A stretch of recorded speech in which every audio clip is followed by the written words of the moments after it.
Friend, আসসালামু আলাইকুম। আমি হোসেন এসকে মোল ভাই এজেন্সিকে নিয়ে একটা ছোট্ট ভিডিও যেটি তোমাদের জানানো দরকার ছিল, ছোট্ট একটা নোটিশ। তো এই ভিডিওটি প্লিজ সকলকে শেয়ার করবেন, কারণ এই ভিডিওটার মধ্যে একটা ছোট্ট জিনিস লুকোনো আছে যেটি আপনাদের সঙ্গে শেয়ার করতে চলেছি। আমি এখানে 13-14 বছর দোকানদারি করে আসছি। তো আমার নাম মোটামুটি সবাই জানা আছে। এই যে হোসেন অনেকজনের কাছে অনেক প্রিয়, আবার অনেকজনের কাছে অনেক খারাপও হতে পারি, কারণ প্রতিটি দোকানদারদের ক্ষেত্রে এই জিনিসটা আমি দেখে এসেছি, কারুর কাছে ভালো কারুর কাছে খারাপ। তো এই জিনিসটা কেন হয় আমি আজকে ছোট্ট আলোচনা করব। আমি এখানে সেকেন্ড হ্যান্ড শোরুম করেছি, বহু সেট বিক্রি করি, দিনে 8টা 10টা 4টে, কোনো দিন কোনো জিনিস নির্দিষ্ট নয়। আমি সারাদিনে যে হিসাব ফোন বেচা কিনা করি, তো 100-র মধ্যে 2টো সেট কোনো কারণে খারাপ বেরোতেই পারে। তো মেন টপিকে আসি, বহু লোক বহু সেট কেনে।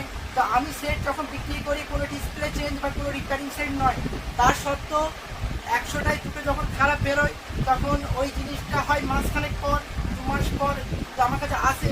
তো জিনিসটা হয় টাচ প্রবলেম হয়ে গেছে, ডিসপ্লেতে হয়তো দাগ এসে গেছে, বা হঠাৎ করে কোনো কারণে হয়তো চার্জ লাগেনি। তো অনেক কিছু হতে পারে। তো এই জিনিসটার জন্য পার্সের ওপরে কোনো বিশ্বাস নেই। কিন্তু আপনাকে যখন আমি নিজের হাতে একটা মোবাইলওয়ালা রিপেয়ারিং করে, সে যথেষ্ট জানে যে একটা ফোন যে তুলছে সে ডিসপ্লে চেঞ্জ আছে কি নেই, রিপেয়ারিং আছে কি নেই, আমরা যথেষ্ট ওই খোঁজ খবরটা নিই, নেওয়ার পরে আমরা সেট তুলি আর বেছি। তো এই জিনিসের পর আর এর নিখুঁত খোঁজার মতো আর কোনো উপায় নেই। তারপরেও যদি গন্ডগোল বেরোয়, এটা কিন্তু খুব খারাপ জিনিস, আমাকে খারাপ লাগে। কিন্তু 2-1 দিনের মধ্যে যদি হতো সেই জিনিসটা আমরা অ্যাডজাস্ট করে নিই। কিন্তু মাস 2-এর পর যদি, বা মাসখানেক মাস 4-এর পর যদি খারাপ হয়, সেটা কিন্তু কাস্টমারকে অ্যাডজাস্ট করতে হবে। এইটা নিয়ে মন খারাপের কিচ্ছু নেই। আর ভিডিওটি প্লিজ শেয়ার করবেন, কারণ এই ছোটোখাটো মন্তব্য নিয়ে আপনারা মনে কষ্ট পাবেন না। কেন অনেকে অনেক কিছু মনে কষ্ট নিয়ে থাকে যে হোসেন কার কাছে খারাপ হতে পারে, সে আবার আরও 5 জনকে বলে বেড়ায় যে ফোন ভালো নয়।